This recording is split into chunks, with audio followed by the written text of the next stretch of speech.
போன வருஷம் பொங்கல் கொண்டாடினீங்களா? அதுக்கு முந்தின வருஷம் பொங்கல் கொண்டாடினீங்களா? கோடை காலம் 2021 வந்துதா? வெயில் காலம் 2022 வந்து விட்டதா? 2023 கோடை காலம் வந்தது, அப்ப 5000 ரூபாய் வந்ததா?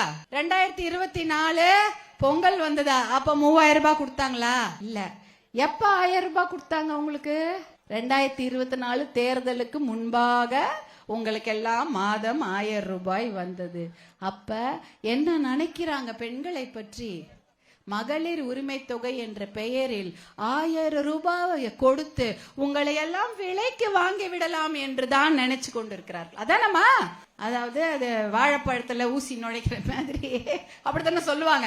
அதே மாதிரி கரும்பெல்லாம் கொடுத்து ஒரு 3000 ரூபாய் கொடுத்தா நீங்க அவங்க செய்யற தப்பெல்லாம் மன்னிச்சு விட்டுருவீங்க.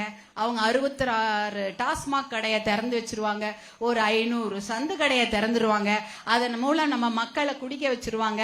அதையெல்லாம் மறந்துட்டு 3000 ரூபாய் கொடுத்தா போதும் நினைச்சிருவீங்கன்ற மனப்பால் குடித்திருக்கிறார்கள். அதனாலதான் 3000 ரூபாய் எலெக்ஷன் போது கொடுக்கறாங்க. இப்ப 5000 ரூபாய் எதுக்கு திடீர்னு?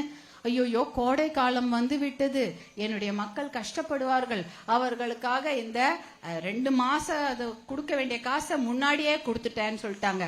அப்பனா என்ன அர்த்தம்? இன்னும் 5 மாசத்துக்கு உங்களுக்கு 1000 ரூபாய் வராதுன்னு அர்த்தம்.